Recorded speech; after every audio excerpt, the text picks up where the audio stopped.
Ya, ya jadi buat Sam, aku izin share screen aja. Sebelumnya mohon maaf nanti semisal di tengah-tengah tiba-tiba aku live sendiri, berarti laptopku tiba-tiba mati ya. Tadi saya gitu, waktu perjalanan membuat PPT, barusan banget itu, lupa belum aku save.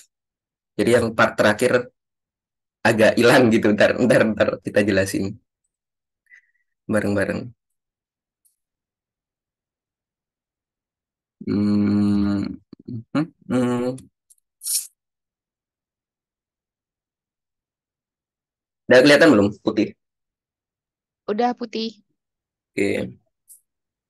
Langsung Fabian banyak ngomong, dia bilang.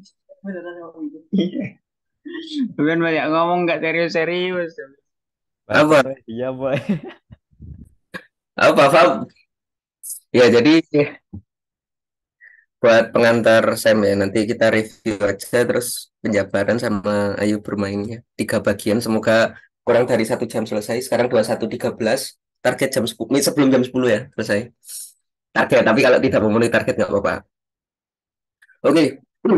Ya, jadi ini kalau misalkan di bukunya Tenku, itu buku yang disaranin Pak Made pojok kiri sendiri, itu kan ada 3 pengertian Sam ya. Di PPT-nya Pak Made sebenarnya juga ada sih.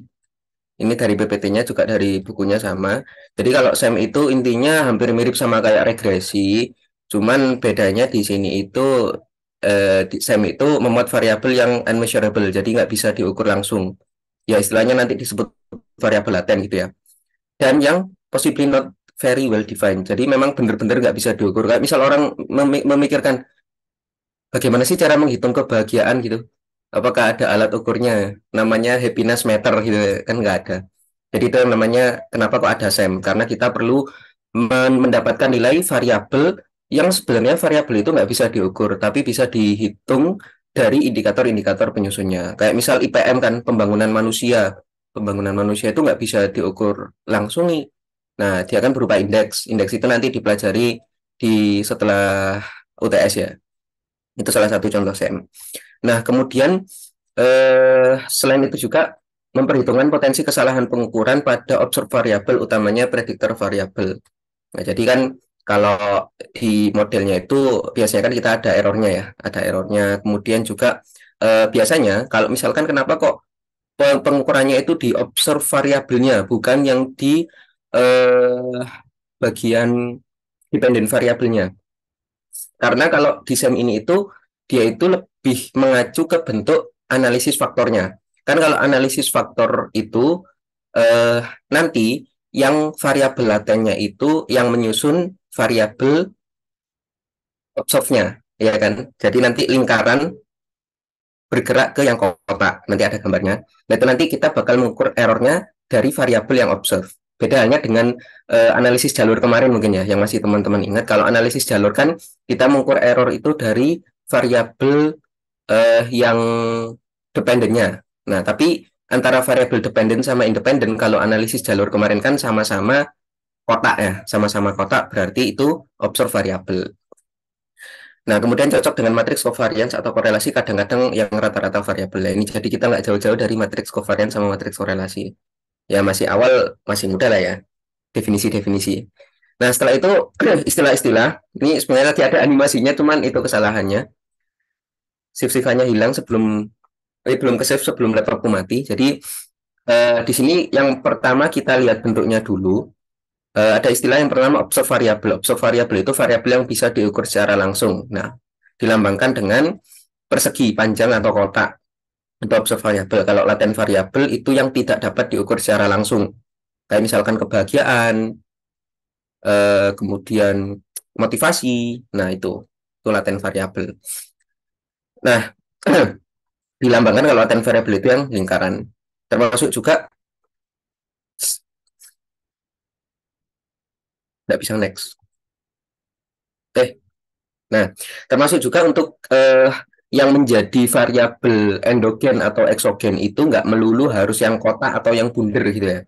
Tapi yang penting adalah kita melihat panahnya. Kalau tadi kan kita kan melihat bentuknya ya. Kalau kotak itu observe, kalau lingkaran itu laten.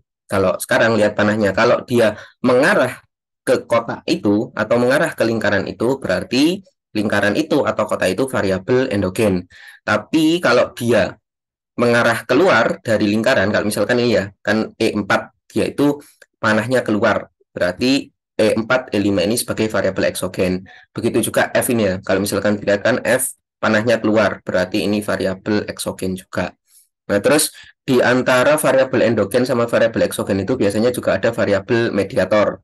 Nah, biasanya model mediasi ya. Jadi di tengah-tengah ini dia selain berfungsi sebagai variabel endogen juga sebagai variabel eksogen ya. Dia kan endogen karena masuk, eksogen karena ada panah keluar. Dan nggak harus selalu bundar, nggak harus selalu kotak. Apapun bisa jadi mediator ataupun bisa jadi eksogen dan apapun jadi endogen. Kemudian berikutnya ada korelasi. Kalau korelasi ini itu sama juga lihat panahnya. Kalau misalkan melengkung dengan dua anak panah berarti dia korelasi. Itu. Nah, kemudian ada istilah yang berikutnya yaitu moderasi. Moderasi itu adalah kondisi di mana ada satu parameter yang akan mengubah hubungan dari X1 dan yang akan mengubah hubungan dari parameter yang sudah ada. Jadi kan kalau sebelumnya cuma ada variabel X1, X2, tapi muncul parameter baru nih yaitu X1 kali X2. Nah, karena ini interaksi, otomatis nanti ketika nilai X2-nya berubah, otomatis X2 yang di sini juga bakal ikut berubah karena kan dia ada interaksi. Itulah kenapa kok disebut dengan variabel moderasi yang memoderatkan. Kalau ada istilah yang mungkin teman-teman dengar itulah organisasi moderat, berarti organisasi yang melakukan pembaruan gitu ya. Nah, itu sama halnya dengan ini. Berarti X1, X2 ini memoderatkan atau memperbarui X1, X2 ketika nilainya ada yang berubah. Nah, kemudian berikutnya ada jenis model ya secara umum ini, belum yang model jalur dan lain sebagainya. Yang pertama yaitu ada model pengukuran. Nah, yang kotak merah ini ya, model pengukuran. Maksud dari model pengukuran itu intinya di mana ada model yang memberikan hubungan dari variabel observe dengan variabel laten. Meskipun nanti dia arahnya ke sini atau nanti kebalikannya, yang observe yang menyusun yang F itu juga sama. Hitungannya model pengukuran karena sama-sama memberikan hubungan antara variabel laten dengan variabel observe itu model pengukuran. Sedangkan kalau model struktural itu model pengukuran, tapi dia itu ada lebih dari dua model pengukuran dan dihubungkan dengan arah. Arahnya itu berupa kausalitas. Maksudnya mana? Oh ya, arahnya berupa kausalitas. Itu model struktural. Nah, nanti mungkin kalau teman-teman bilang, apa sih bedanya analisis faktor konfirmatori sama model struktural gitu. Nah, itu nanti habis ini dijawab. Nah, kemudian berikutnya ada model rekursif atau model satu arah. Nah, jadi maksudnya model satu arah di sini itu ya cuma searah aja gitu ya. Maju, maju terus, maju terus. Nanti ada lawannya model non rekursif. Jadi dia itu selain dari X4 ke X5 juga dari X5 ke X4. Ini sebenarnya kalau di RPS-nya Pak Made itu ada model non rekursif. Cuman di kelas kemarin sama Pak Made nggak bahas model non rekursif ya. Jadi ya nggak nggak perlu dibahas juga sih. Terus juga kalau di PPT-nya dari kelasnya Pak Timbang itu model rekursif cuman dikasih tahu gambarnya aja nggak ada penurunan rumus. Jadi mungkin cuma perlu tahu aja ya. Kalau model rekursif itu panahnya cuma satu-satu gini. Kalau non rekursif nanti bakal ada panah yang berlawanan. Ya mungkin sampai sini dulu sebelum ke empat model yang bakal dipelajari di SEM. Mungkin teman-teman ada yang mau ditanyain atau disampaikan. Saya kasih waktu 5 detik untuk menyampaikan sesuatu. 5, 4, 3, 2, 1. Oke. Nanti misal di tengah-tengah ada yang mau disampaikan, ditanyain atau mau motong nyela silakan ya. Lewat Mau chat konfirmasi atau dulu ya? Boleh? ya boleh boleh. Itu yang misalnya non rekursif tuh berarti panahnya ada dua sisi gitu ya? Ya itu. Bentar, Oke, siap. gambar-gambar. Nah, salah. Nah, di sini. Nah, nah ini kalau ada dua nanti ya. Nah, ini berarti non rekursif. Oke, mungkin ada lagi. Mumpung masih seru nih membahas gambar-gambar. Ya enggak, belum ada ya. Nanti misal ada langsung bilang aja. Gimana cara ngilangin? Annotate, oh ini. Terus kita ke bentuk model, ada 4 model sebenarnya yang dibahas di bukunya Tenko itu ya. Nah, yang pertama itu ada namanya, nah,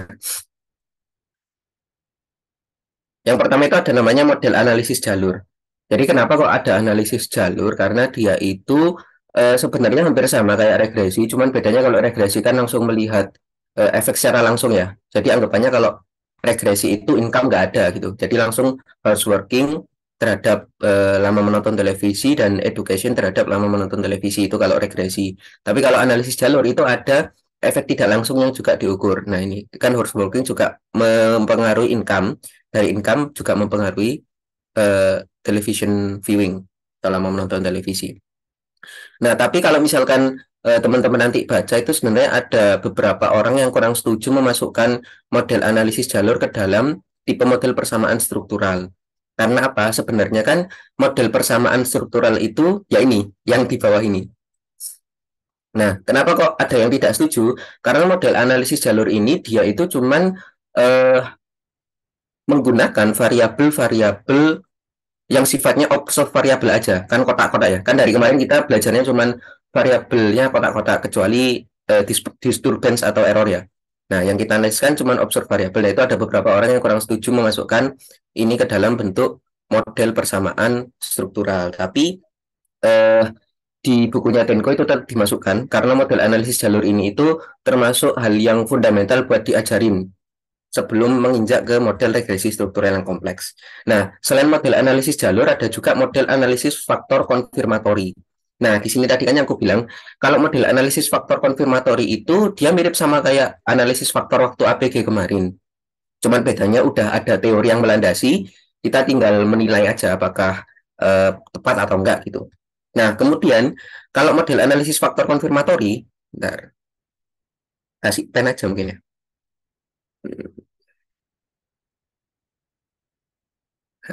Kalau model analisis faktor konfirmatori itu antara dua variabel laten ini itu nggak ada hubungan sebab akibat. Itu di bukunya Tenko dijelaskan bahwa emang dari dua variabel laten itu nggak ada hubungan sebab akibat. Mereka cuman mungkin ya ada kesamaan saja yaitu melalui korelasi. Nah, kalau misalkan model analisis jalur ini kan kelihatan banyak nih hubungan sebab akibat ya. Ini juga ini sebenarnya anu nih apa korelasi hitungannya. Nah, kemudian kalau misalkan dari model analisis jalur yang ada banyak hubungan sebab akibat, kemudian dipertemukan dengan model analisis faktor konfirmatori yang mana dia memperhatikan variabel observe dan variabel laten, kalau misalkan keduanya digabungin itu bakal menghasilkan model regresi struktural. Di mana kalau misalkan kita fokus ke variabel latennya aja ya, dari IC, ESR, CNP, sama CPP ini kan kayak membentuk model analisis jalur ya. Kayak membentuk model analisis jalur, tapi isinya variabel laten semua. Nah, kita kan nggak bisa mengukur nih gimana sih menilai variabel laten ini. Nah, itulah makanya diperlukan variabel observe yang di luarnya. Sehingga gabungan antara model analisis faktor konfirmatori yang di dalamnya ada analisis jalur antar variabel laten itu menjadi model regresi struktural. Nah, ini nanti yang dipelajari setelah UTS. Kemudian ada model perubahan laten, ini terkait sama waktu ya. Ini nggak perlu terlalu dibahas karena memang nggak mendalam juga di bukunya. Aku belum baca sampai itu sih. Oke, jadi mungkin 4 modelnya. Ada yang mau ditanyain dulu? 3, 2, 1. Oke, aman ya. Kalau misalnya ada yang bingung langsung bilang aja. Nah, sekarang kita masuk ke analisis jalur. Jadi sebelum UTS itu kita cuma ada 2 materi, analisis jalur dan analisis faktor konfirmatori. Mudahnya, analisis jalur itu kita masih berkaitan dengan variabel yang kotak-kotak atau variabel observe semua ya. Nah, ini variabel observe dan banyak garisnya itu analisis jalur. Nanti yang pertama, biasanya itu analisis jalur kita membuat persamaan strukturalnya dulu. Persamaan struktural, misalkan di sini kan eh, untuk variabel endogen, mungkin ada yang tahu di sini ada berapa variabel endogen gitu. Bisa jawab lewat kolom chat atau unmute. Ada berapa variabel endogen dari sini? Ada 2. Oke, ada 2. Ya, ya bisa bantu diramaikan aja biar tidak sendirian. Ya, oke benar ya, ada 2. Aduh. Di spam banget nih. Makasih Kak. Yuk ketik 2. Jangan lupa kasih gift singa. Ya, jadi eh, buat di sini cara tahunya yaitu benar tadi ada 2. Dilihat juga ada berapa sih errornya gitu. Nah, di sini kan ada 2 error, berarti ada 2 variabel endogen. Atau kita lihat arah panah yang mengarah terakhir kemana. Ada yang ke S3 sama ada yang ke X4. Kalau X3 kan dipengaruhi sama X1, X2 sama errornya. Jadinya P3X1 ditambah P32X2 ditambah P3E3 dari error E3. Kalau X4 itu dipengaruhi sama X1, X2 sama X3. Jadinya P41X1 ditambah P42X2 ditambah P43X3 ditambah P4E4 error 4. Nah ini. Kemudian yang perlu jadi catatan koefisien regresi parsial pada kedua model. Nah ini PP-nya ini ya adalah koefisien regresi parsial standardized yang dapat dihitung dengan menyelesaikan masing-masing persamaan. Jadi ya standardized yang kemarin ya, atau sama dengan koefisien regresi dikalikan dengan standar deviasi dari X dibagi dengan standar deviasi dari Y. Nanti di akhir ada catatannya. Mungkin teman-teman juga bertanya kenapa kok full pakai PPT? Ya karena ini bukan papan tulis ya. Kalau misalkan nulis di sini nanti bakal lama gitu. Jadi mending aku tuangin di PPT. Nah, kemudian kunci untuk analisis jalur itu ada namanya apa ya ini? Ada yang tahu ini di pojok kiri atas. Korelasi. Korelasi apa nih?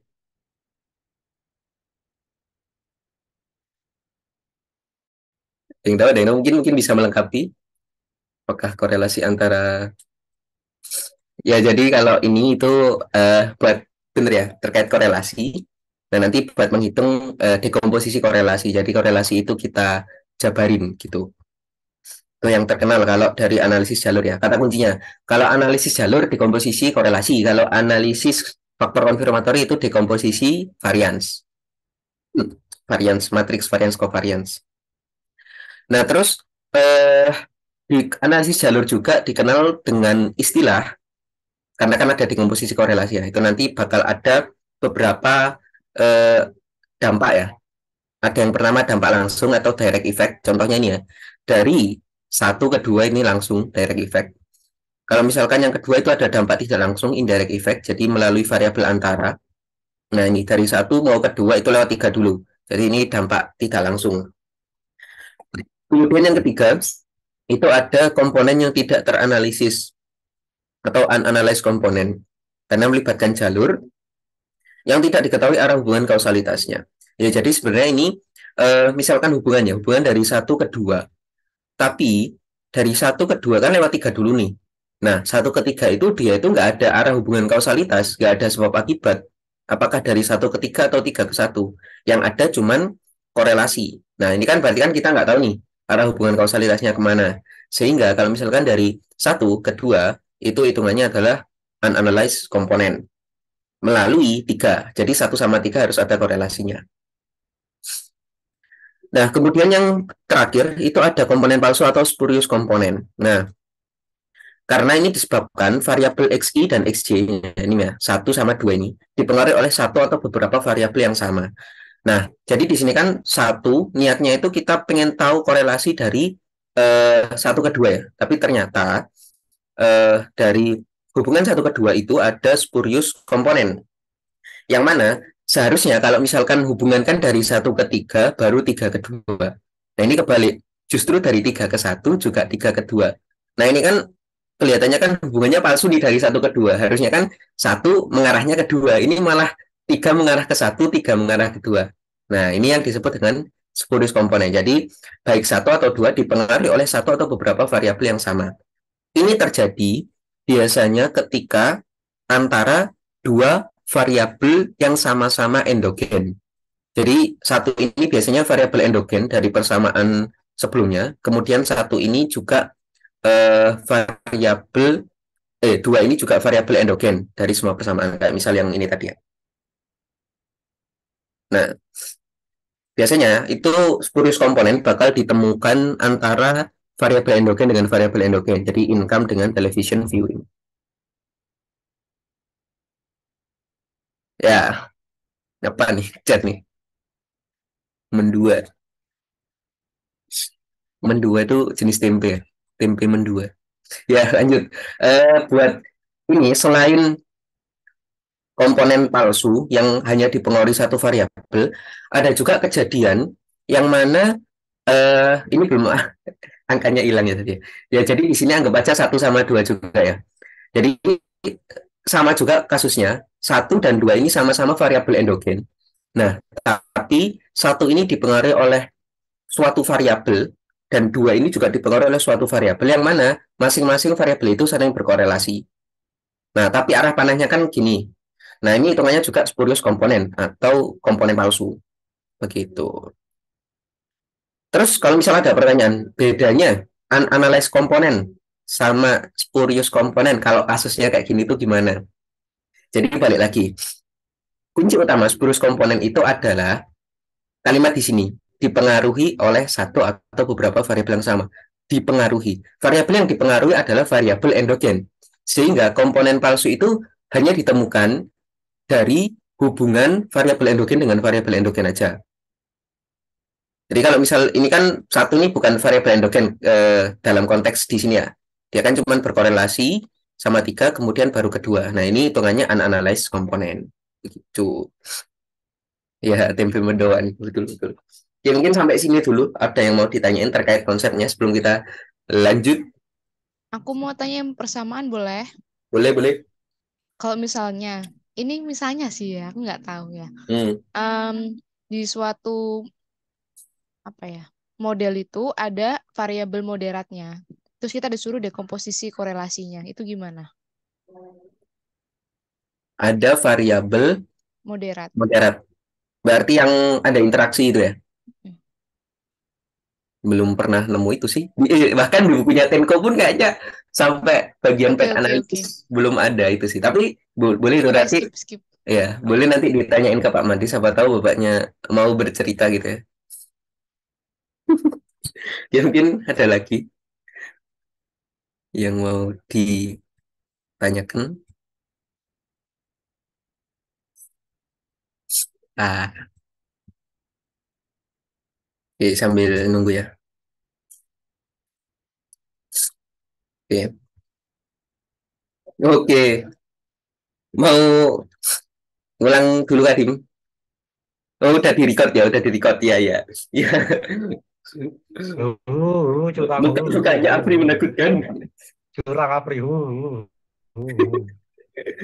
nonton aja nanti recordnya kayak nonton film. Mager tapi aku gak Boleh di nonton next. record. Ya, oke oke oke di next. Ntar loading. Ya ini tadi. Parah Apri, parah, parah, parah. Ya lanjut aja biar kita juga nggak terlalu malam ya. Besok masih ada buka puasa. Ya, jadi eh, buat tadi ini ya bagian-bagian hubungannya bisa direct effect, indirect effect, unanalyzed, spurious. Terus ini juga dekomposisi korelasi. Nah mungkin sampai sini dulu ada yang mau ditanyain lagi. Ini yang orange ini hitungannya masih itu ya, spurious komponen. Oke, semoga aman ya. Kita lanjut. Kul. Oi, Tanya, gimana? tanya, tanya. Oi, oi. Nah, kan kemarin pas ulangan itu yang coba itu tuh kan dia Hmm, mencar-mencar ada unanalyzed komponen. Nah, hmm. itu aslinya kan aslinya kan yang variabel X-nya itu terus dijabarin jadi analis komponen nggak sih? Yang aslinya. Nah, betul betul. Bener kan? Iya betul. Jadi asal usulnya itu sebenarnya dari ini sih. Kita itu nanti bikin Hmm. eh, dekomposisi korelasi yang sederhana. Terus nanti dari masing-masing itu dijabarin lebih lanjut. Masukin lagi. Ya, contohnya ada di Excel yang waktu itu aku kirim sih. Atau mungkin kita lihat dulu bareng-bareng nggak? Ada nggak ya di sini? Oh, tadi. Hmm. Oh, ada. Ntar. Ntar kita jabarin gimana sih cara dapet direct effect, indirect effect, analyze sama spurious component. Yo. Hmm. Atau misal kalau teman-teman penasaran banget, kemarin di Excel yang dikirim Afri juga udah ada. Kalau mau lihat dulu. Ya mungkin ada lagi. Lanjut. Oke. Oke, siap. Jadi peringati. Oke, lanjut. Buat analisis jalur juga ada namanya total effect ya. Jadi total effect itu direct effect ditambah indirect effect. Kalau misalkan teman-teman notice, kayaknya ada yang berbeda ini sama PPT yang waktu itu dikirim sama ya. Dan ternyata memang yang benar kalau misalkan di bukunya Tenko itu pakai direct effect ditambah indirect effect karena di bagian penjelasan Sam itu total effect itu merupakan interaksi merupakan penjumlahan dari direct effect dan indirect effect. Jadi benar pakai yang ini. Terus juga untuk determinasi parsial itu variabel X1 terhadap X4 ngitungnya adalah dengan besarnya direct effect dikali dengan korelasinya. Itu. Kemudian untuk koefisien jalur untuk disturbance-nya yaitu 1 dikurangi determinasinya. Nah, di mana determinasi ini adalah penjumlahan dari seluruh determinasi parsial. Terus juga yang perlu diingat, Israel itu hanya mengeluarkan output 1 min R square untuk yang di errornya ini ya. Nah, ini nanti kalau di Israel dia cuma ngeluarin 1 min R square. Jadi jangan lupa teman-teman akarin dulu biar tidak misinterpretasi. Nah, kemudian dari hasil dekomposisi korelasi nantinya, kalau misalkan udah itu bakal didapatkan koefisien jalurnya. Di sini udah asumsinya udah dihitung ya, dapat koefisien jalurnya. Kemudian dari koefisien jalur itu didekomposisi jadi direct effect, indirect effect, analyze sama spurious. Nanti dihitung total effect. Ini sama kayak penugasan 5 yang dari Pak Made itu ya. Mirip-mirip maksudnya, bukan sama, mirip.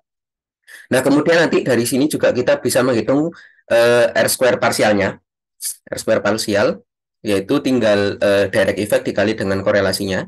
Kemudian nanti dari R square parsial dijumlahin mendapatkan R square. Kemudian nanti akar dari 1 min R square adalah koefisien dari errornya atau koefisien dari disturbance-nya. Oke, mungkin sampai sini. Di sini udah. Oh ya, udah faktor konfirmatori. Mungkin sampai sini ada yang mau ditanyain dulu. Ini masih konsep nanti buat latihan soal bareng setelah konfirmatori sekalian.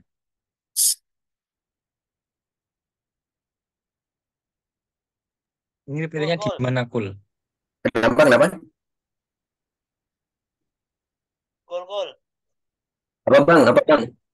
Bentar, Itu suaranya gemuk. besok Gimana, itu Mas? soalnya mestinya yang koefisien jalurnya itu mesti output dari keluaran dari ini ya, dari sterilnya ya.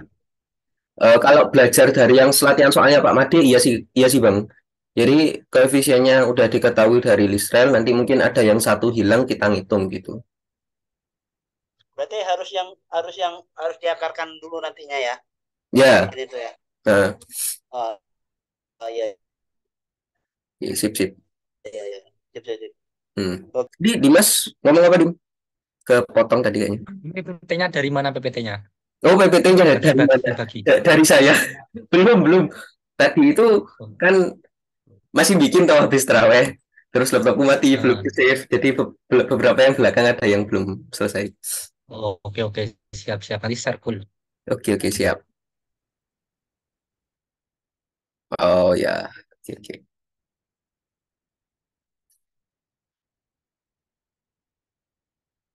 Ya mungkin ini sekalian membahas gitu. Yang bentar aja deh sekalian waktu latihan soal. Ya mungkin ada lagi.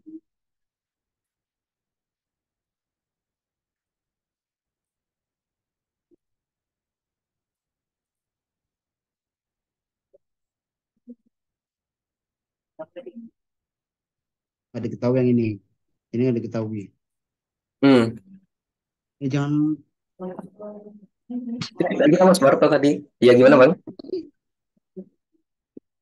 Oh ya, kebencet. Oke. Ya, jadi ini asumsinya udah diketahui ya nilai koefisien jalurnya. Itu. Oke. Sebenarnya untuk koefisien jalur itu kuncinya di dekomposisi korelasinya. Dan jangan takut buat memasukkan angka gitu aja. Sama nanti misal ada banyak persamaan, dicoba dulu aja. Kalau misalkan nggak bisa, baru nyerah. Oke, kita lanjut ke setelah analisis jalur ya. Karena kalau tadi analisis jalur, kata kuncinya itu pakai variabel yang observe semua, yang bisa diukur semua ya, X1, X2, X4. Nah, sekarang kita beranjak ke analisis faktor konfirmatori. Yang mungkin aku kurang serak gitu ya. Kita kemarin analisis faktor konfirmatori di kelas baru teori. Belum ada hitungan. Tapi nggak apa-apa.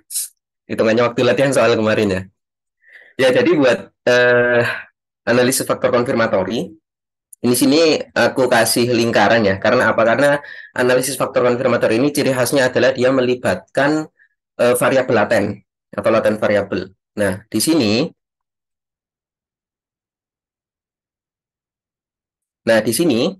kalau misalkan CFA itu kan tadi kan disebut di model pengukuran ya. Nah, baik tadi yang aku bilang model pengukuran itu nggak peduli apakah dia yang laten mempengaruhi indikator observe variabelnya atau observe variabel yang mempengaruhi latennya gitu. Karena ini juga sama-sama ada. Yang pertama itu disebut juga outer model ya, model pengukuran, measurement model atau outer model. Ini tadi ada di jenis-jenis model di slide awal tadi. Nah, yang pertama ada pengukuran reflektif. Jadi reflektif measurement. Maksudnya adalah reflektif kan bayangannya. Jadi di sini X1 sama X2 ini itu merupakan hasil susunan dari Y.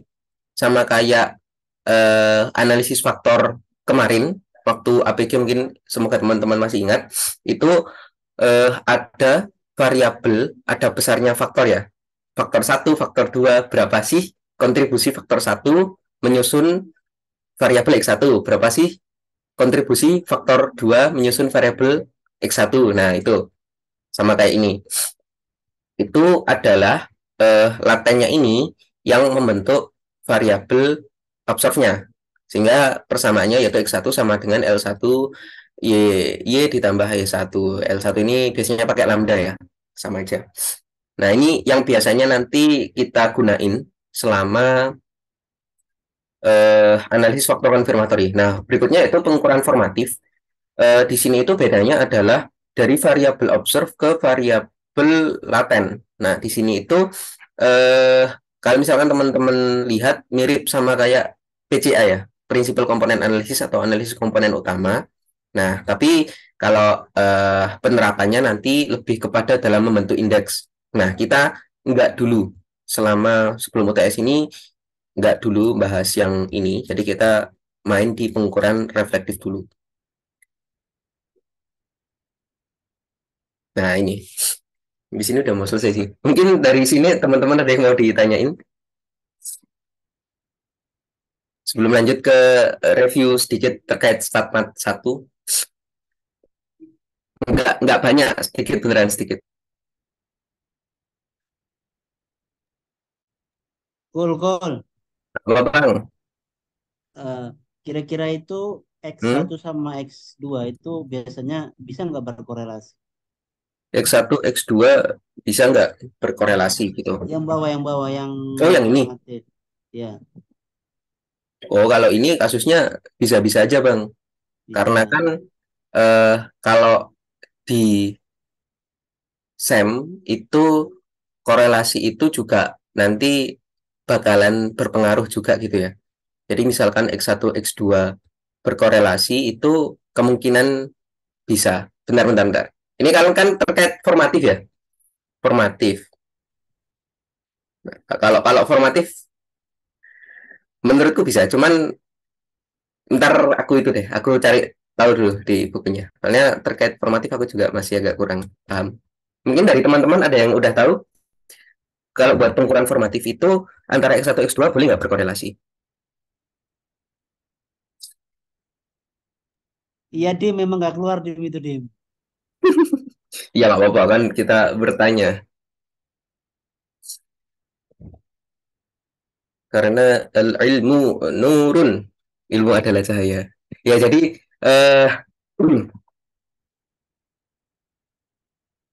Sementara ntar aku cari tahu dulu biar nggak sesat gitu ya. Ntar aku cari tahu dulu buat ini apakah boleh nggak sih berkorelasi. Yang jelas kalau misal yang analisis jalur itu boleh intinya kalau analisis jalur, kalau ini belum dulu.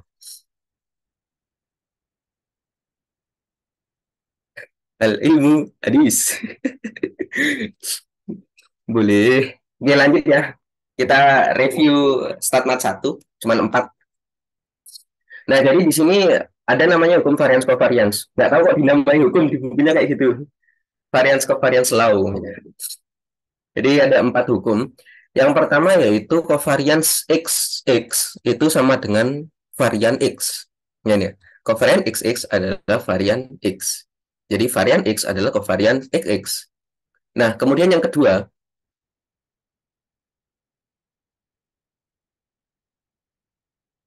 kemudian yang kedua itu ada covarian AX plus BY. Nah, ini satu sendiri dengan covariance AX plus BY dengan CZ plus DU. Nah, itu gimana caranya? Ini sederhana, yaitu dengan perkalian silang. Bentar, tak ganti ke pen. Nah, jadi caranya adalah mana ini? Oh, ini. Ini dikalikan dengan lawannya, yaitu ini. Nah, kemudian A ini juga dikalikan dengan yang ini. Maksudnya bukan A ya, satu ini, satu suku. Nah, kalau misalkan teman-teman masih penasaran apa sih satu suku itu? Satu suku adalah satu tulisan yang dipisahkan oleh tanda tambah atau tanda kurang. Itu hitungannya satu suku. Kalau misalkan perkalian kan bukan satu suku tuh. Iya. Nah, gitu. Jadi ini perkalian silang. Jadi yang pertama covariance AX plus BY terhadap CZ plus DU. Yang pertama, AX kita kalikan dengan CZ. Jadinya covariance AX CZ. Nah, karena A dan C itu adalah konstanta, sehingga bisa dikeluarkan. Kemudian, XZ-nya tetap bagian dari covariance, karena XZ itu adalah variabel. AC adalah konstanta. Nah, kemudian setelah AC, selesai kita ke AD. Berarti AX dikali DU. Berarti nanti covariance AX DU. Karena AD ini adalah konstanta, sehingga AD-nya dikeluarkan. Sisa covariance X dan U. Ya, jadi covariance XU. Oke, sampai separuh dulu mungkin ada yang mau ditanyain nggak?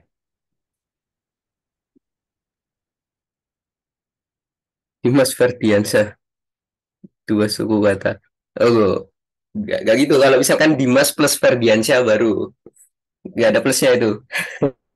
Yang mungkin ada yang mau ditanyain. Separatornya space itu. Kenapa?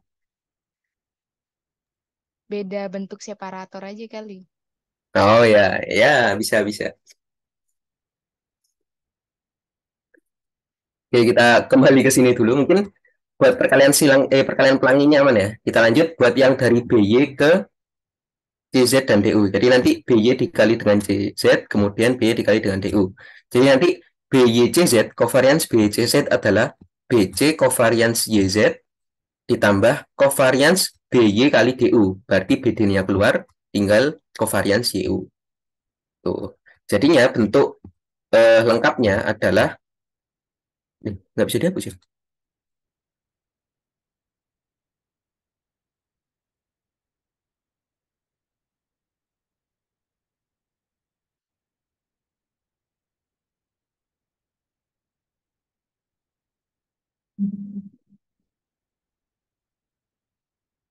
Oke, ini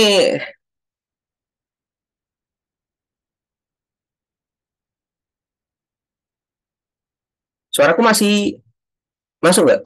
Masuk. Oke, kok di tempatku tidak Masuk, bisa Pak. mengontrol annotate clear. Iya, kok nggak bisa menghapus ya? Ya, biarin lah. Ya, jadi ini ada kesalahan kayaknya, nggak bisa dihapus.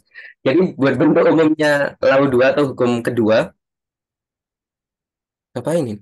Ya, jadi bentuk umumnya hukum kedua yaitu covariance dari bukan saya. Jadi mendukungnya covariance hukum kedua yaitu covariance dari eh, AX plus BY dengan JZ plus DO menjadi AC covariance XZ ditambah AD covariance XU ditambah BC covariance XY ditambah BD covariance YU. Ini penting buat nanti dekomposisi variance waktu confirmatory factor analysis. Nah, kemudian yang berikutnya, dimana kalau misalkan yang kita hitung itu variance dari AX plus BY. Nah, gimana kalau yang kita hitung itu variance dari AX plus BY? Oh iya, sorry. Gimana kalau misalkan yang kita hitung itu varian AX plus BY. Jadi nanti sama kayak tadi hukumnya yaitu variance dari X adalah covarian X, X. Berarti variance dari AX plus BY adalah covariance dari AX plus BY, AX plus BY. Nah, caranya juga sama yaitu dikali pelangi. Istilahnya gitu ya. Jadi ini kali kali ini, kemudian ini kali ini, dan ini kali ini. Didapatilah A kuadrat covariance XX atau A kuadrat varian X ditambah B kuadrat covarian YY atau B kuadrat varians Y ditambah AB covarian XY ditambah AB covarian XY. Nah, karena ini sama ya, bisa dijumlahin jadi 2AB covarians XY. Nah, gitu. Ini di bawahnya. Nah, kemudian yang terakhir, seumpama nih, ada diketahui asumsi gitu ya, X dan Y nggak berkorelasi. Berarti varians AX plus BY, karena nggak berkorelasi, otomatis nggak punya covariance juga kan ya. Sehingga ini dianggap 0. Sehingga tinggal A kuadrat varian X ditambah B kuadrat varians Y. Jadi itu 4 hukum varian kovarian yang penting buat direview ulang biar kita selamat dalam mengerjakan CFA. Mungkin sampai sini ada yang mau ditanyain dulu dari teman-teman. Yoi, gimana? Kapan variabelnya itu nggak berkorelasi? Kemarin kan bapaknya tiba-tiba bilang sama dengan 0 gitu kan, tapi aku kurang nyimak. Yeah. Sister, that's very good question ya. Jadi kapan kita tahu variabel itu nggak berkorelasi? Intinya, kalau di konteks kita ya, di baik itu analisis jalur sama confirmatory factor analysis, itu nggak bakal berkorelasi, yaitu variabel yang berhubungan dengan error. Jadi misalkan, korelasi antara error dengan variabel X-nya, itu dia 0. Atau korelasi antara error dengan variabel X yang lain, nah itu juga 0. Atau korelasi antara error 1 dengan error 2, itu juga 0. Karena asumsinya adalah errornya tidak berkorelasi dengan apapun. Tapi kalau misalkan nanti ada variance dari error, itu kan covariance dari error 1 dengan error 1. Nah, karena dia dengan dirinya sendiri, itu hitungannya masih berkorelasi atau bercovariance gitu. Korelasinya memang 1, tapi covariance-nya belum tentu. Gimana, Okri?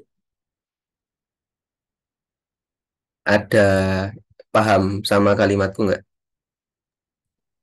Sebenarnya paham sih, tapi ntar lupa sih. Kayaknya nggak ditulis. Ya, oke. Ya udah nanti aja kali ya. Makasih. Boleh. Ya, sama-sama. Intinya segala hal yang berkaitan dengan error dalam konteks kita ya, cepatnya. Ini cara cepatnya sih. Segala hal yang berkaitan dengan error itu korelasinya 0. Kecuali error dengan error itu sendiri. Error yang sama ya, error 1 dengan error 1 itu baru ada covariance-nya. Tapi kalau error 1 dengan error 2 itu nggak ada covariance-nya. Itu. Oke, kemudian ada saran nih, kenapa nggak dihafal aja, Gul? Boleh kalau mau menghafal. Inti hafalannya yaitu covariance dari konstanta itu adalah konstanta itu sendiri. Kalau misalkan dia cuma satu, berarti nanti konstantanya dikuadratin. Kok bisa dikuadratin kan dulu mungkin teman-teman bertanya nih, varians AX plus BY tiba-tiba keluarnya kayak gini gitu. Waktu dulu statement satu mungkin ada nggak dijelasin. Nah, solusinya gimana? Ya solusinya kayak gini. Gitu. Tapi cuma. Ya, mungkin ada lagi yang mau ditanyain. Oke, aman ya. Sekarang jam. Oke, berarti tidak mencapai target tadi sebelum jam 10. Abdul, Ya, aku gimana? tanya. Gimana Bang Joni? Wih, yang berkorelasi dengan dirinya sendiri tadi itu maksudnya bagaimana? Oh, iya ya. Bentar. Jadi berkorelasi dengan dirinya sendiri itu contohnya kayak gini Bang. Hmm, nah, di sini ada contoh soal sih. Tanya mana sih? Bentar. Tanya hilang. Nah, jadi kan kalau misal nih eh covariance kok jelek. Aku ganti ke PPT aja ya, biar bagus.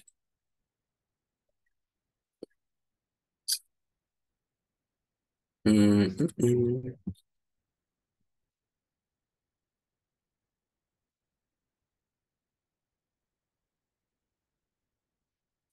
Nah, misalnya ya,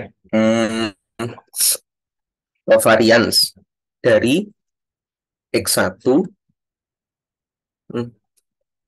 dengan E1. Nah, ini kan dia kan ada kaitannya sama error. Otomatis nanti 0. Dalam kasus ini ya, kita belajar kita belajar confirmatory factor analysis, kemudian kita belajar variabel analisis jalur juga kayak gini. Jadi, covariance dari X1 dengan errornya adalah 0. Atau kita copy covariance dari X2 dengan error tapi dari errornya X1. Nah, itu juga 0.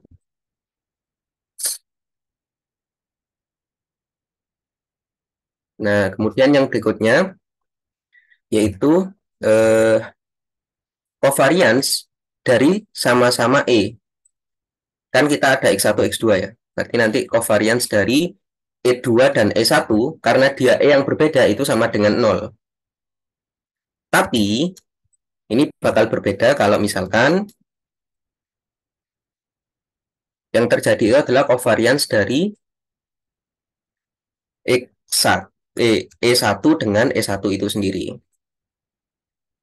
Nah, ini dia tidak bakal sama dengan 0.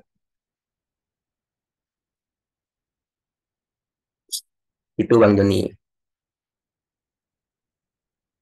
Bagaimana? Ada aman kah?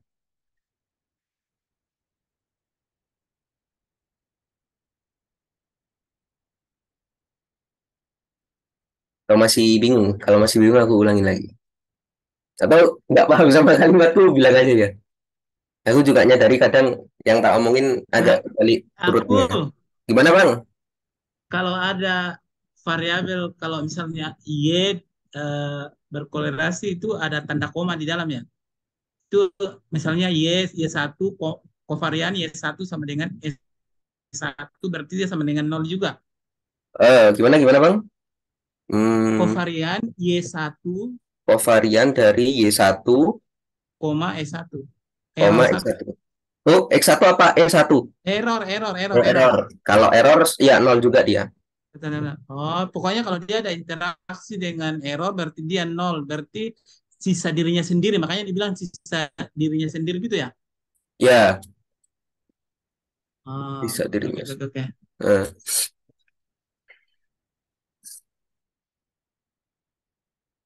Jadi karena emang error itu sudah di setting sedemikian rupa, tidak bakal berkorelasi dengan yang lain.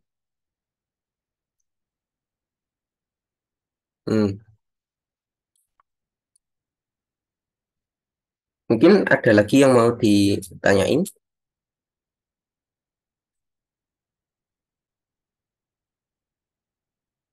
Ya, kalau misalkan teman-teman penasaran, ini benar nggak sih rumusnya ini? Jangan-jangan ngarang ya? Enggak, ini ada di bukunya Tenko ya. Bukunya Tenko persamaan struktural kurs apa sih, ada kursnya itu ya, itu nanti ada di Ada bagian, bukunya ya? ada PDF. Belum. Oh belum ada, mungkin aku kirim dulu ya di chat biar sekalian bisa lihat, siapa tahu.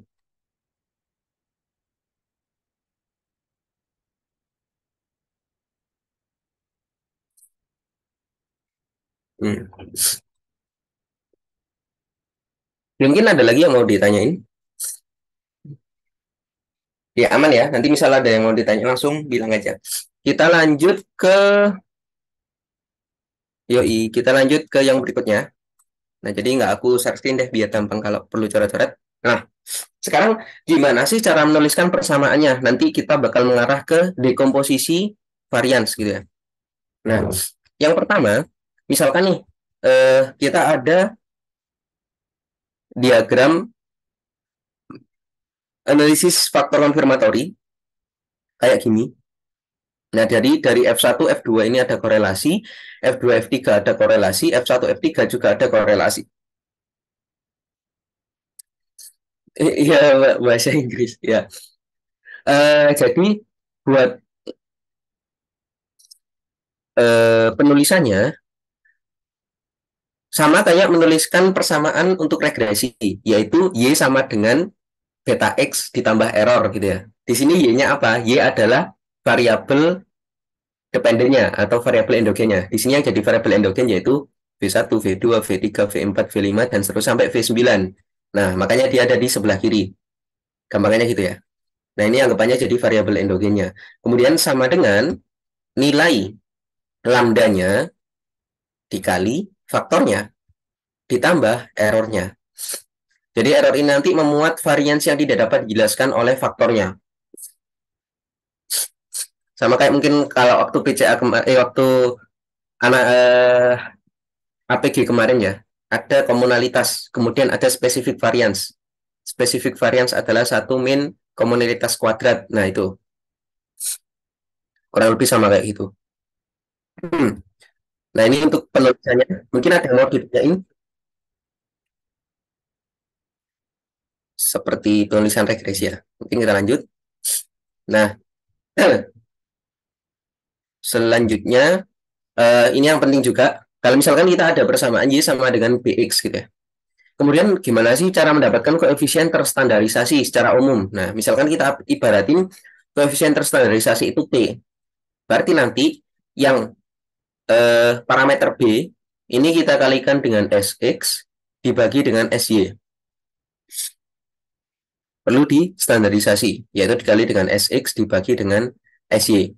Ini penurunan rumusnya dari ordinary least square, nanti dapat B1 regresi, kemudian dari B1 regresi kita kalikan dengan SX dan SY biar mendapatkan korelasi.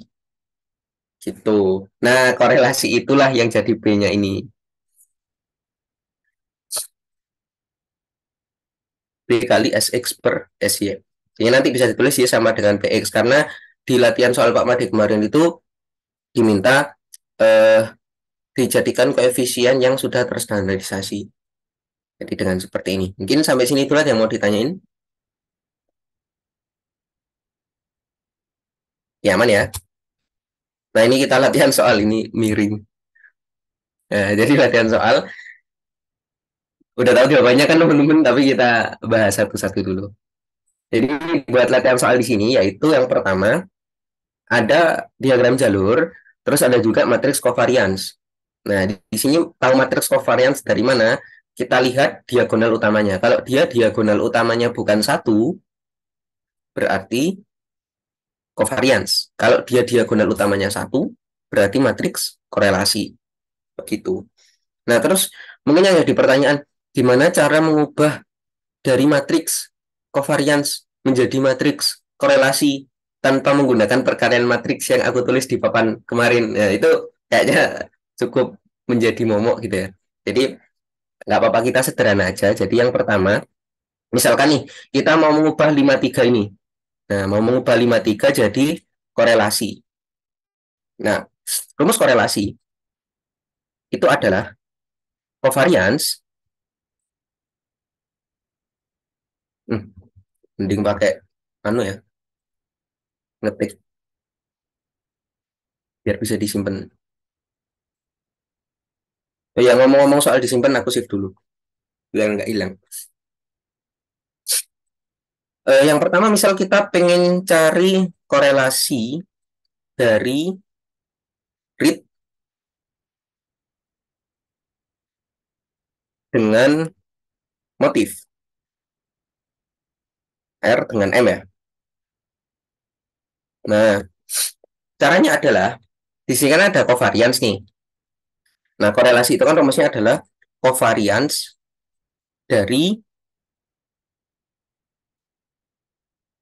R dengan M dibagi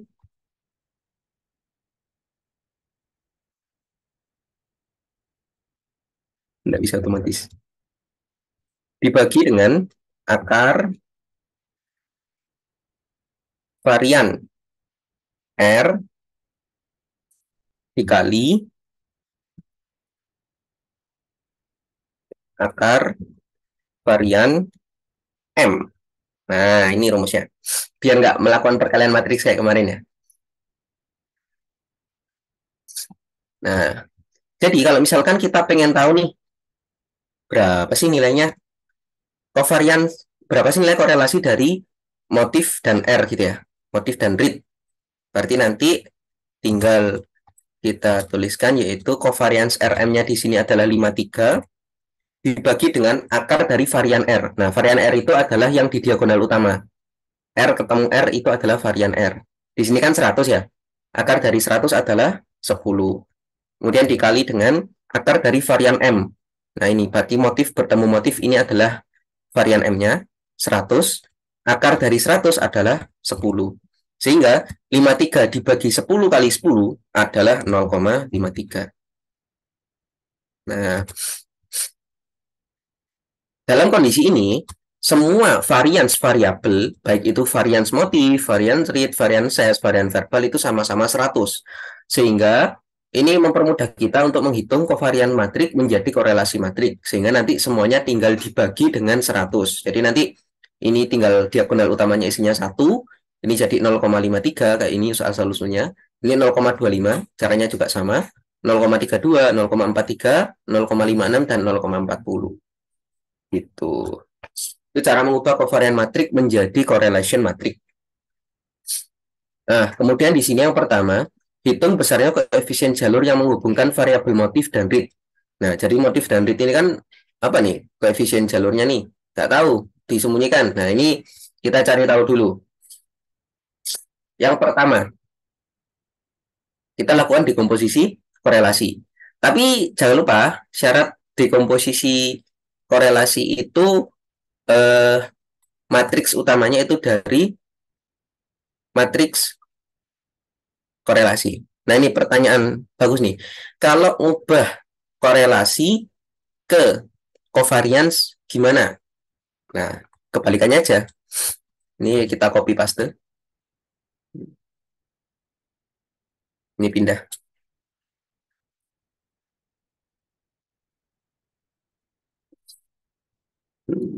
Ini di copy dulu.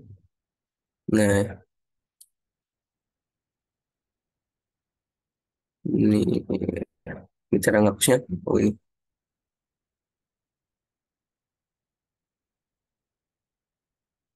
Nah,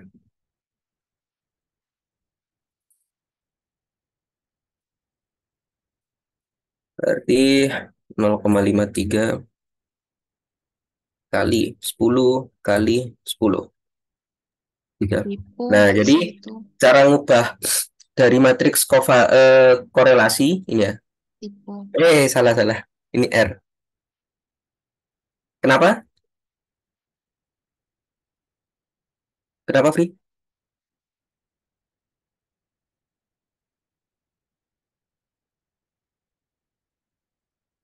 Fri. Oke. Nanti kalau bilang aja. Jadi ubah dari matriks korelasi ke covariance adalah tinggal korelasinya dikalikan dengan varian R dikali dengan varian M. Jadi harus ada syarat udah diketahui variannya dulu ya. Kalau misalkan nggak diketahui variannya, kita nggak bisa tahu nih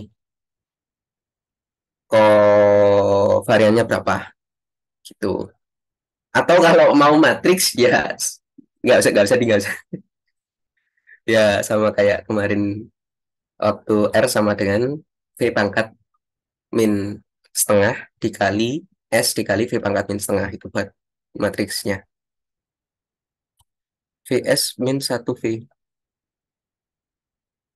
Apa itu? VS min 1V.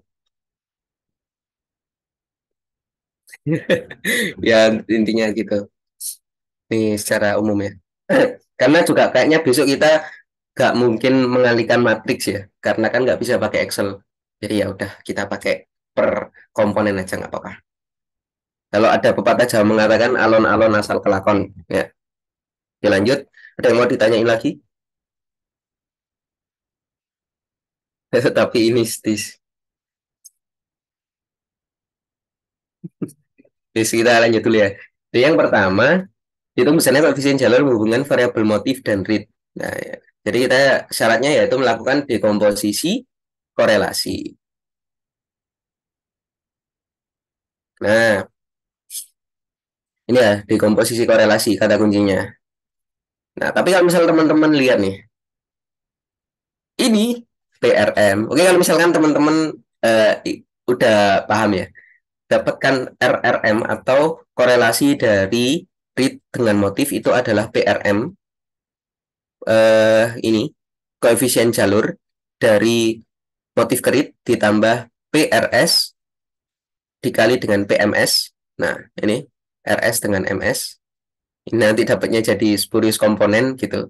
Nah, itu nanti kalau misalkan teman-teman langsung ke sini boleh, selama teman-teman paham dan tidak melewatkan satu komponen apapun. Itu yang perlu jadi perhatiannya. Tapi saranku semisal bisa lebih berhati-hati, itu kita bisa menjabarin satu-satu. Yaitu dengan dekomposisi korelasi. Nah, jadi ini nggak bisa dihapus kah? Nah, bisa. Jadi yang pertama, kita fokus ke dekomposisi korelasi dulu ya. Jadi yang pertama kan kita ingin mencari tahu korelasi dari RRM nih, korelasi dari read dan motif. Nah, caranya yaitu sama, sigma dari PJK RKI atau penjumlahan dari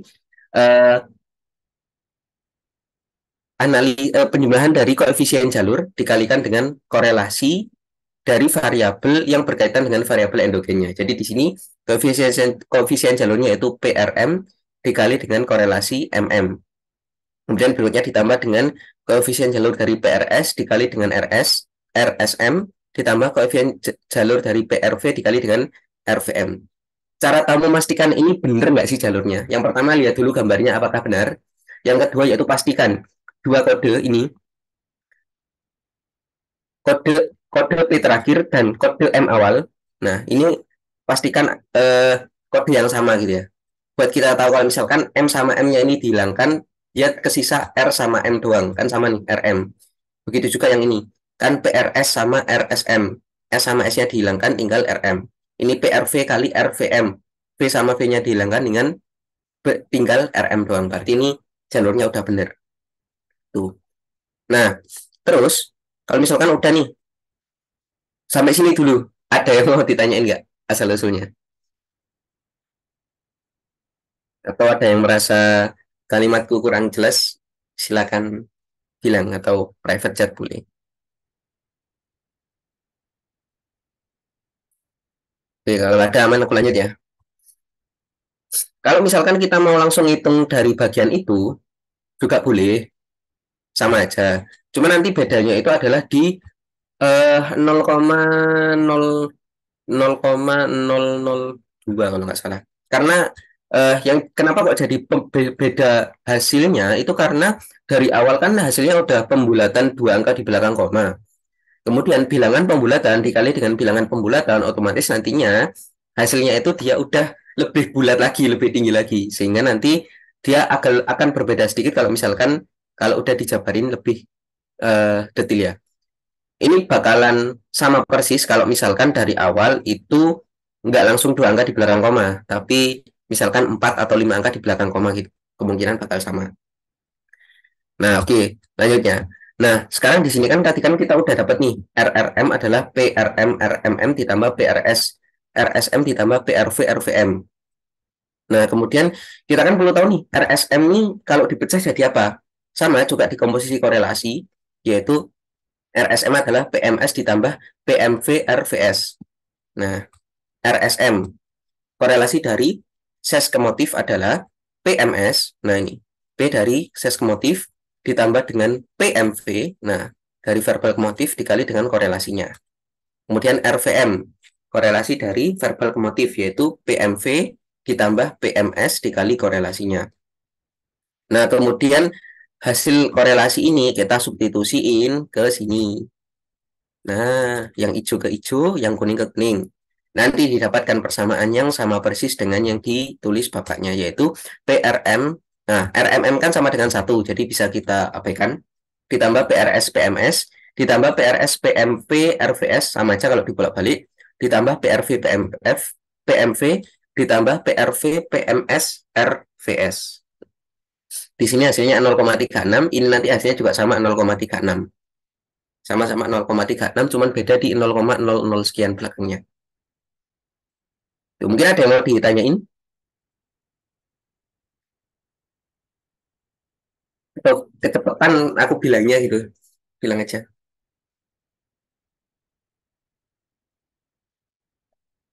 Rahul paham. Dim.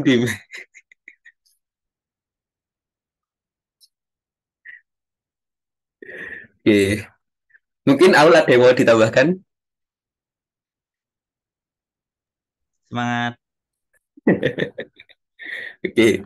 Ya, karena udah malam kayak belum ada yang bertanya, aku lanjut ya. Oh, Ya gimana Mas Parto? tadi itu cara cepatnya bagaimana sih supaya bisa cepat dapat hasil akhirnya itu tadi panjang banget loh yang manual. Oh, kalau cara cepatnya. Lihat maksudnya Bukan. lihat dari patch gambarnya itu aja bisa nggak kita langsung dapat hasilnya di situ. Coba pelan-pelan dong. Oh, bisa. Jadi, kalau misalkan di sini kan RRM, korelasi dari read dan motif.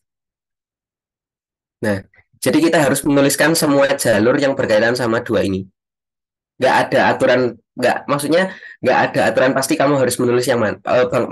Bang Joni harus menulis yang mana, tapi harus dimasukkan semuanya. Jadi yang pertama, ada PRM, yaitu analisis jalur, koefisien jalur dari motif kerit. Ditambah PRS dikali PMS. Nah, karena ini motif dan read dihubungkan dengan analis komponen. Nah, ini nggak boleh terlewat. Kemudian ditambah PRS, jadi dari ses ke read, ditambah PRSV, ini korelasi, ditambah PMV. Nah, jadi ini dari motif, dari read ke ses, kemudian berkorelasi dari verbal ke motif. Ini juga analis komponen. Kemudian ditambah PRV, yaitu dari verbal ke read, dikali dengan PMV. Nah, ini kan dari motif ke read. Dari motif ke read itu hubungannya analis komponen. Spurious komponen, sorry. Dari tadi ya, spurious komponen. Kemudian, nanti dari PRV, ini dikali dengan korelasinya, dikali dengan PMS. Nah, itu caranya biar nggak menjabarkan satu-satu. Tapi harus menuliskan semua jalurnya, Mas. Dan cara gimana tahu jalurnya itu, apakah dia lewat mana dulu sih, atau lewat apa aja, itu harus udah berulang kali latihan, biar nggak ada yang kelewat. Atau misalkan kalau teman-teman udah paham pola gambarnya, bisa. Tapi kalau misalkan pengen hati-hati ya bisa dijabarin satu-satu ini. Gitu. Ya, nyontek. Gimana, Bang Joni? Itu. Kalau yang panah panah ke motif ini kan kita lihat dari apa? Panahnya kan ada dua nih ke motif. Berarti kita lihat dari situ Kak. Eh, untuk melihat persamaannya. Terus angkanya kita masukkan ke situ atau bagaimana? Kan dua kali nih panah dari ke SC, SCSK motif, terus dari verbal ke ini pengaruh langsung kan? Pengaruh langsung kan? Yang kita Nah, analisis itu sekarang dari motif kerit Bang, RM. Jadi kita nggak langsung mengatakan verbal ke motif pengaruh langsung memang benar. Tapi kita nggak fokus ke situ kalau dia pengaruh langsung. Soalnya kita analisisnya motif kerit aja. Tapi verbal ke motif, kemudian dari verbal kerit, nah hubungannya ini dia itu spurious komponen. spurious komponen artinya pengaruh tidak langsung melalui ini. Bukan. Spurious komponen beda lagi Bang. Spurious komponen itu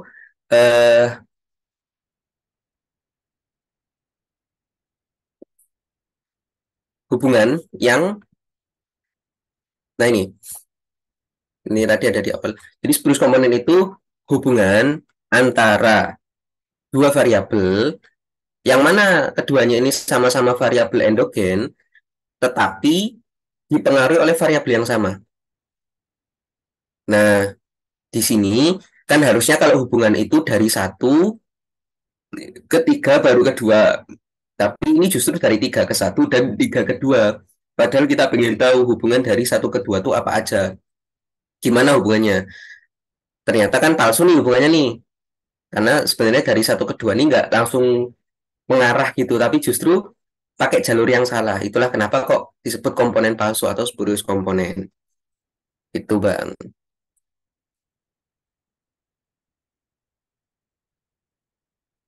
Gimana Bang Joni? Oke. Ya, kalau misal saranku, misal pengen lebih hati-hati, memang dijabarin dulu satu-satu. Mungkin nanti itu ya buat yang filenya ini aku kirim sekalian yang kemarin penugasan 5. Karena kan di situ juga ada penjabarannya cukup banyak. Gitu. Ya, mungkin kita lanjut dulu karena udah mau jam 11. Nah, terus kita kan diminta menghitung total effect ya. Total effect adalah direct effect ditambah dengan indirect effect, yaitu direct effect-nya 0,19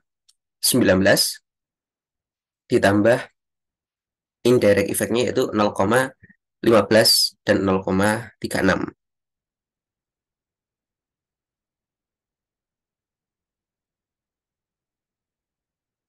R ke S. Oh ya benar-benar. Sorry, aku tadi fokusnya motif. Jadi ini total effect beda ya. Ini total effect bukan motif kerit, tapi total effect dari ses kerit.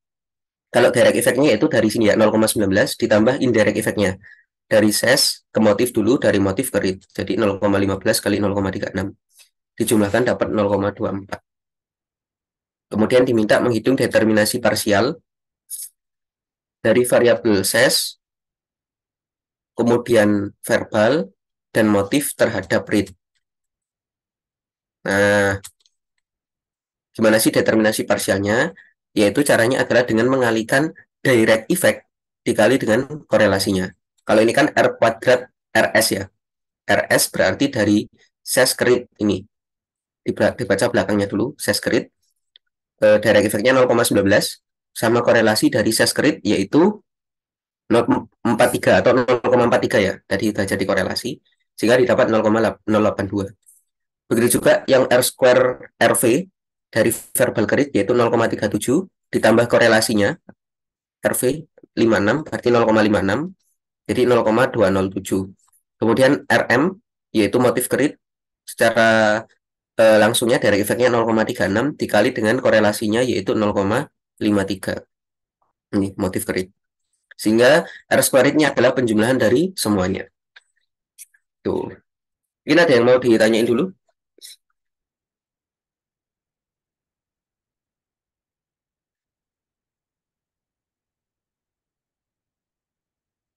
Kalau misalnya merasa kecepatan atau kurang paham, bisa disampaikan. Ya, mungkin aku lanjut ya. Nah, ini minta jalur yang terstandarisasi gimana? Jadi buat jalur yang terstandarisasi yaitu, kan tadi kan di diagramnya ini itu belum distandarisasi. Minta distandarisasi. Jadi yang jalur ini tinggal dikalikan dengan SX dibagi dengan SY. SX adalah standar deviasi X, SY adalah standar deviasi Y. Standar deviasi adalah akar dari varians. Karena variasinya 100 semua, otomatis nanti akar 100 dibagi akar 100 kan 1. Sehingga koefisien jalurnya tetap. Karena dia cuma dikali dengan 1 kan. Berarti nggak bakal berubah. Sama. Nah, nilainya tetap.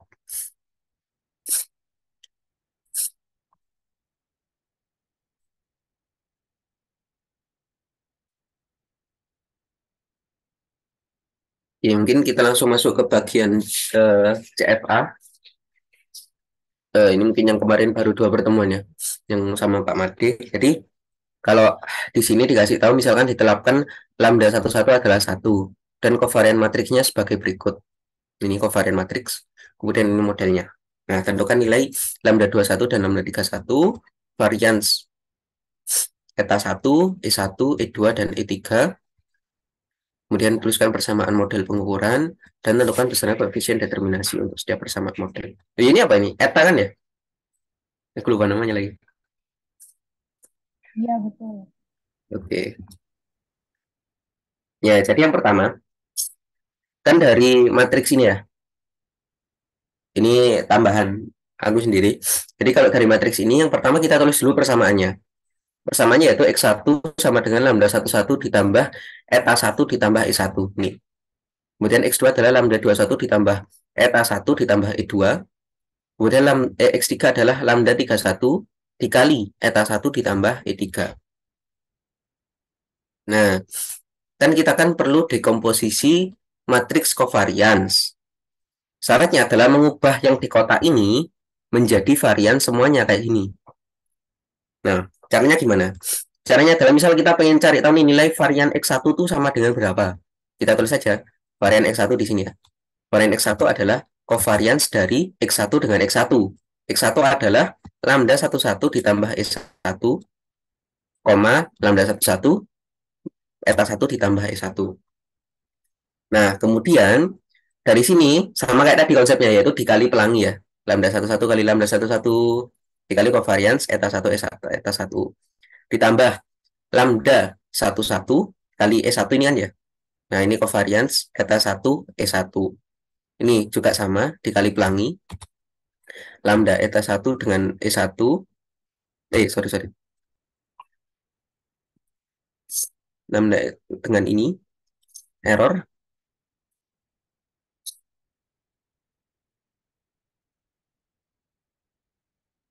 Ini error ini dengan lambda ini, kemudian error ini dengan error yang terakhir. Nah, sehingga didapatkan lambda 11 covariance eta 1 E1 ditambah covariance E1 E1. Nah, ini kan covariance dengan E1 sehingga 0. Sedangkan ini covariance E1 dengan dirinya sendiri sehingga tetap ada. Nah, jadinya varian E dan varian lambda 1. Kenapa kok ini nggak ditulis? Karena kan nilai lambda 11 adalah 1. Sehingga 1 kali 1 ya 1. Itulah kenapa kok di kunci jawabannya Pak Made itu jadinya varian X1 sama dengan varian eta 1 ditambah varian E1. Tuh. Hal ini juga berlaku nanti bakal buat varian X2 dan varian X3. Cuman belum sempat aku jabarin karena keterbatasan waktu. Nanti teman-teman silakan menjabarkan sendiri. Caranya sama persis dengan menjabarkan varian X1. Kemudian gimana caranya kalau misalkan bukan yang di diagonal utama, tapi yang di sel biasa. Kita coba covariance X2 dan X3. Nah, ini X3, X2 sama aja, X2, X3. Nah, caranya adalah covariance X2, X3 adalah covariance dari X2 kita substitusiin, yaitu lambda 21 dikali eta 1 ditambah lambda 31 eta 1 ditambah E3. Kalau misalkan diapalin worth it gak? Sebenarnya kalau model ini nggak perlu dihafalin, yang penting hukum tadi aja paham penerapannya gitu. Yang penting varian adalah covarian dari dua data gitu. Kalau dihafalin ini Boleh aja, cuman kayaknya membutuhkan effort ya. Soalnya kan nanti kemungkinan beda soal juga. Kemudian buat yang covariance X2 X3 berarti covariance dari X2 yaitu ini lambda 21 eta 1 ditambah E2. X3 adalah lambda 31 eta 1 ditambah E3. Nah, kemudian sama kayak tadi ya dikali pelangi. Ini kali ini kali ini, kemudian ini kali ini, dan ini kali ini. Didapatkan lambda 21, lambda 31 covariance eta 1 eta 1 ditambah lambda 21 covariance eta 1 E3 ditambah lambda 31 covariance eta 1 E2 ditambah covariance eta 2 eta 3. Kalau misalkan teman-teman nanya, ini dari mana sih? Ya, ini jadi dari perkalian ya. Yang pertama, lambda 21 dikali eta 1, ini dikali pelangi dengan lambda 31 eta 1. Jadi, lambda 21, lambda 31-nya keluar. Eta 1-nya masuk di covariance. Begitu juga yang terhadap error. Nih, lambda 21-nya keluar, tinggal eta 1 ditambah eta 3. Nah, karena yang ada covariance dengan error ini itu bukan error itu sendiri, sehingga sama dengan 0. Begitu juga dengan ini ya, covariance error dengan error yang berbeda itu 0. Sehingga sisanya tinggal lambda 21, lambda 31, varians 1, E1. Oke, sorry. Tadi ini aku penulisannya itu copy paste kotaknya. Jadi yang bawah tadi emang belum kesip beneran ya. Aku betulin dulu. Ini harusnya bukan varian X1 tapi kovarian X2 X3 adalah lambda 21 lambda 31. Nah, ini jadi jawaban yang benar.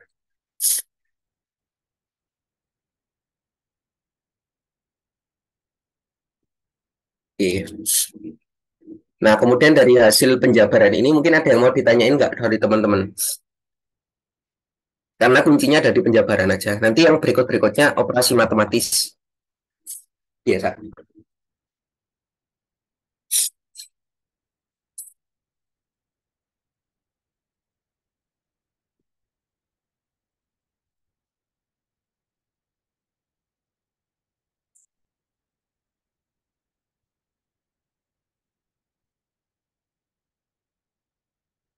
Ya, aman ya.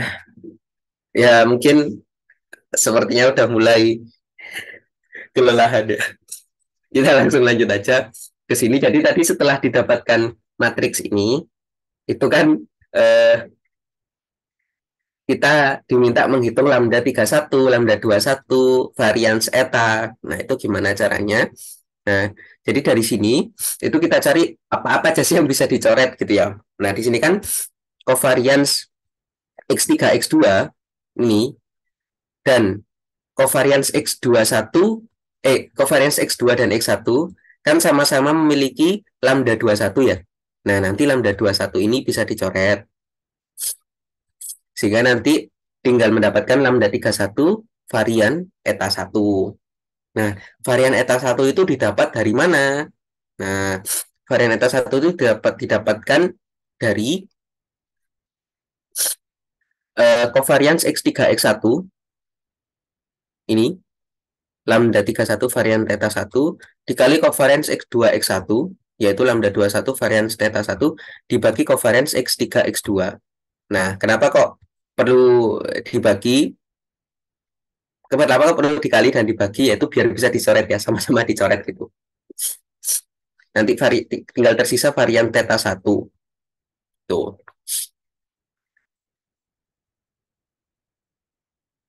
Kan nilai covariance-nya ini udah ada di matriksnya. Nah, jadi kuncinya di sini. Ini nilai angka-angkanya yang ini bersesuaian, disubstitusiin ke sini. Ini juga sama dilakukan operasi matematis seperti biasa. Mungkin kalau aku jabarin nanti tambah mengantuk. Jadi aku lanjut ke hal-hal mungkin yang perlu ditegasin aja. Yaitu yang pertama, nanti kan biasanya itu buat dekomposisi covariance, intinya jangan lupa 4 hukum tadi ya. 4 hukum covariance tadi biar mempermudah. Kemudian yang berikutnya kan diminta ada persamaan pengukuran terstandarisasi. Nah, kalau terstandarisasi sama kayak tadi, yaitu tinggal koefisiennya dikali dengan standar deviasi X dibagi dengan standar deviasi Y. Nah, X-nya adalah ini, standar deviasi dari eta 1. Ini standar deviasi dari eta 1 ya. Nah, tak tulis biar bisa dipahami nanti waktu di kos. Standar deviasi dari kok ini eta 1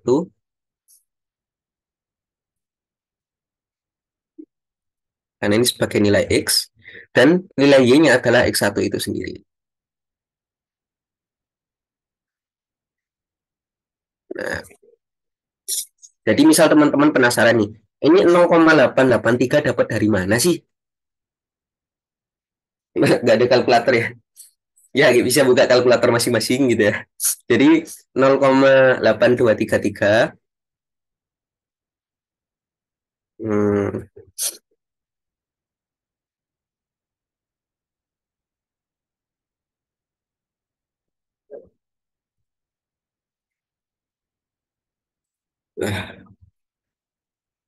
Jadi 0,8233 itu didapatkan dari lambda 11. Nah, lambda 11 tadi kan nilainya 1. Kemudian dikali dengan standar deviasi dari eta 1. Nah, standar deviasi dari eta 1 adalah akar dari varians eta 1. Jadi nanti tinggal di akarin, agak sulit ya memindahkan toolbar. Jadi nanti 1 dikali dengan akar. Nah,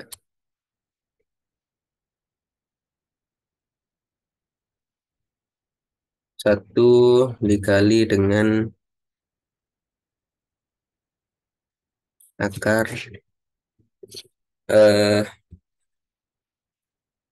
0,463 dibagi dengan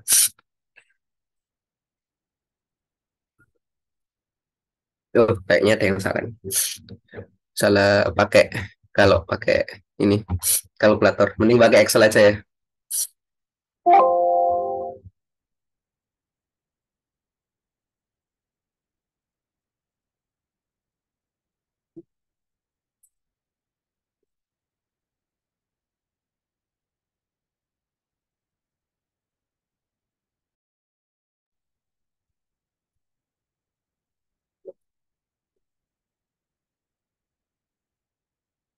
Jadi tadi adalah 1 dikali dengan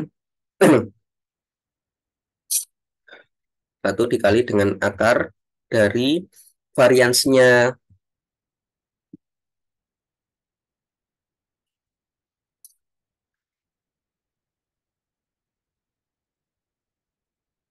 eta 1 yaitu 0,463, kemudian dibagi dengan varians X1. Nah, varian X1 itu ada di matriksnya tadi, yaitu 0,594.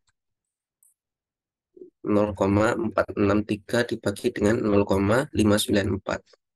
Didapatkan 0,882. Tapi di sini beda ya, 0,883. Di sini 0,8828 ya, di buletin.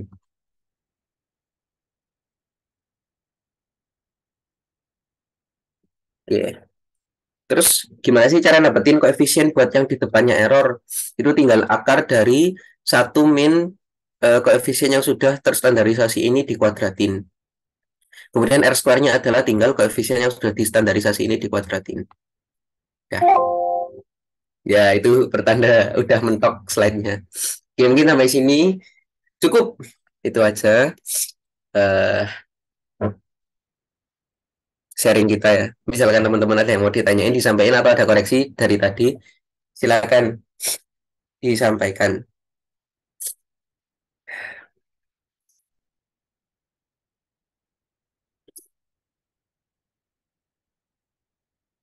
Ulangi kul 0,883 tadi dari mana?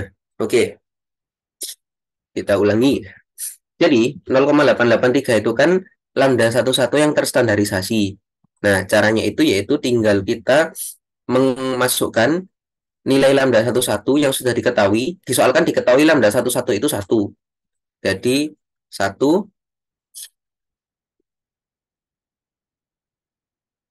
dikali dengan, nah, karena di sini dia itu pakai standar deviasi, tapi yang diketahui itu varian, sehingga perlu kita akarin dulu. Akar. Akar dari, nah, 1 kali akar dari ini. Berarti sama dengan akar dari 0,463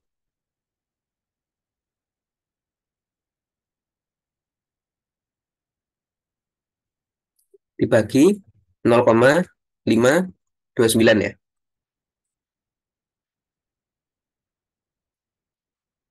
Oh, 594. 0,594. Didapatlah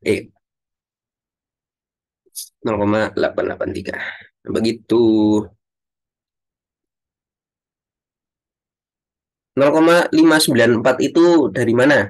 Nah, kan kalau di sini kan 0,59 itu adalah SX1. Sorry ya, ini bukan akar ya harusnya. Ini jadinya akar varian. Nah, ya sorry, typo. Nah, jadi akar varian adalah standar deviasi. Jadi harusnya tadi masih akar varian tulisannya. Nah, varian eta 1 diketahui kan tadi 0,463. Kalau varian X1 itu kita lihat dari matriksnya.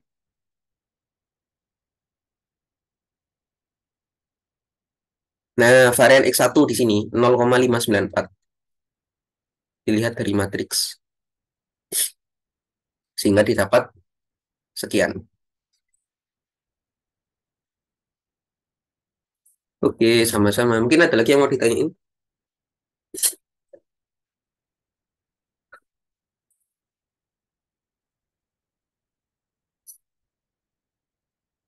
Tiga, dua, satu. Oke, alhamdulillah ya sudah kita isi malam Ramadan kali ini dengan kegiatan yang positif, yaitu belajar PMPS. Aku sama Mas Parto mau nanya kah? Monggo. Oh, enggak, weh. Cukup suwun ya. Oke, sama-sama Mas. Sesu takon meneh nek ora iso. Oke, siap.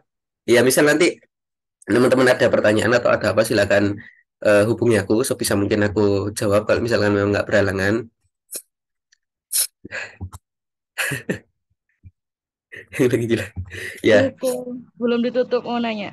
Oh ya, gimana Ki? Itu tadi yang rumus varian eta 1 itu kan kovarian X3, X1, kovarian berapa tadi X2, X1 ya, terus dibagi ke varian X3, X2. Nah, itu gimana tadi asalnya itu dari mana sih itu? Oh ya. Agak kurang paham. Sebenarnya kalau asalnya itu nggak ada rumus pastinya. Cuman pinter-pinter kita gimana caranya mendapatkan eta 1. Nah, misalkan di sini. Kan covariance X3, X1 itu adalah, ini covariance X3, X1 adalah lambda 31 varian lambda 1. Lambda 31 varians eta 1. Kemudian covariance X2, X1 itu adalah lambda 21 varian eta 1. Nah, ini kan dikaliin. Kemudian dibagi dengan covariance X3, X2. Nah, covariance X3, X2 itu adalah ini. Nah, nantinya lambda 21 bisa dicoret sama lambda 21. Lambda 31 bisa dicoret sama lambda 31. Varian eta 1 bisa dicoret dengan varian eta 1. Sehingga hanya tersisa varian eta 1. Nah, nanti varian eta 1 bisa kita dapatkan dari rumus ini. Tuh. Jadi nanti tinggal kita masukin aja covariance X3, X1 di matriks berapa, ini matriks berapa, ini di matriks berapa gitu.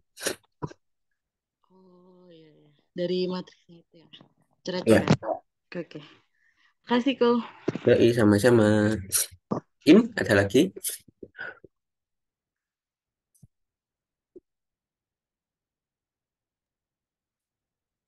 Kalau misalnya eta satunya nggak diketahui gimana?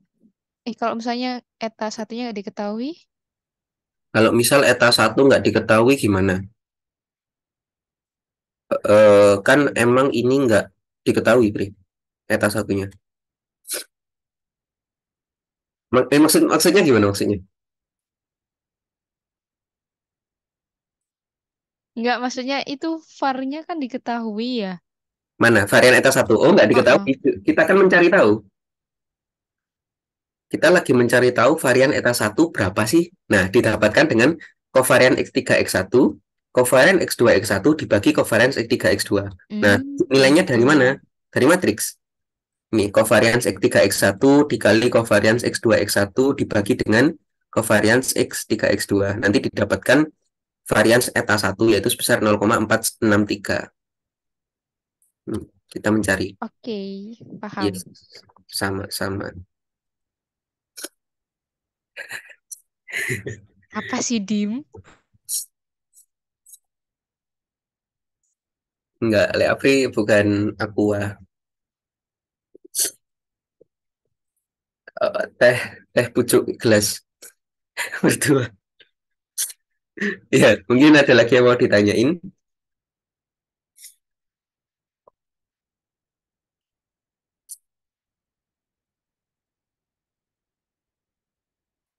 Tiga, dua, satu. Oke, Alhamdulillahirobbilalamin kita sudah nyelesain sharing ya, sharing PMBS ini.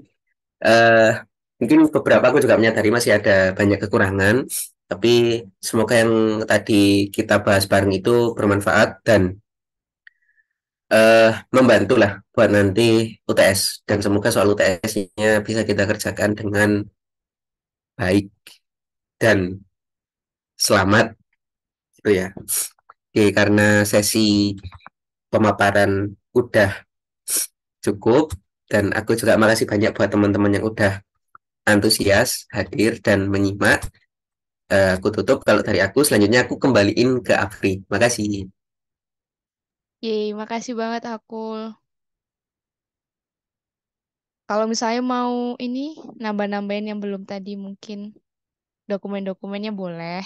Ntar dikirim aja aku upload ya ke G Drive. Udah pada keluar ya. Iya, Kayaknya udah pada lesu ngantuk. iya Yang bener. lain Ya, lain. nggak apa-apa nanti lihat record aja. Ul sehat Ul. Ya, Mas. Oh.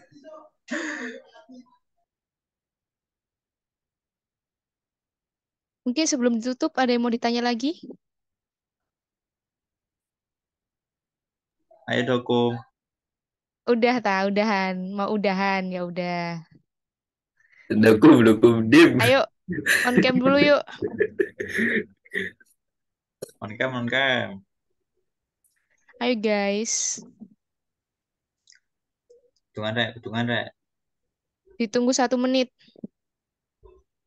Lucu banget, Rikdor. Nampilin siapa aja itu keren banget. Lucu-lucu. Boleh, Sobi. Kalara mana Kalara? Dia ngerjain Datmin, Somi. Dim.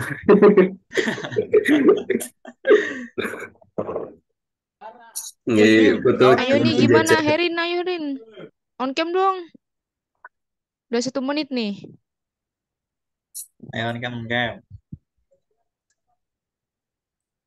Waduh, putih ya. Iya, Tadi besi. kamu nggak filter apa nih? Dimas pakai filter apa tuh? Enggak, Dimas habis mandi di Laut Selatan. Oh, Oh iya dong. bajunya hijau. Untung yang hilang bajunya, bukan orangnya. Udah nih, Oke, gak ada bagi yang mau on Datmin, cam Mas lagi. Fakta. Udah, ya udah. Udah. Aku dokum ya. 1, 1, 2, 3. Lagi, 1 lagi. 1, 2, 3. Oke, makasih. Sebelum ditutup, mungkin ada baiknya kita berdoa dulu. Untuk menutup pertemuan kali ini, ada baiknya berdoa menurut agama dan kepercayaan masing-masing. Berdoa dipersilahkan.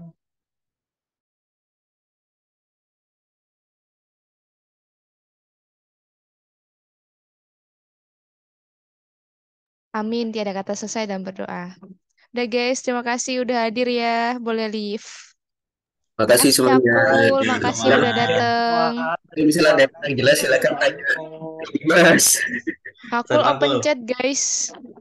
Yuk chat Hakul. Nah, soal jangan udah selesai belum? Mbak, beneran gak tak balas kalau itu.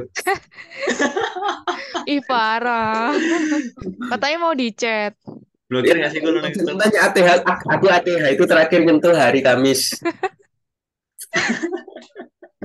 Mbak Sabtu udah tepar duluan. Blokir nggak sih gue nanti gue? Admin.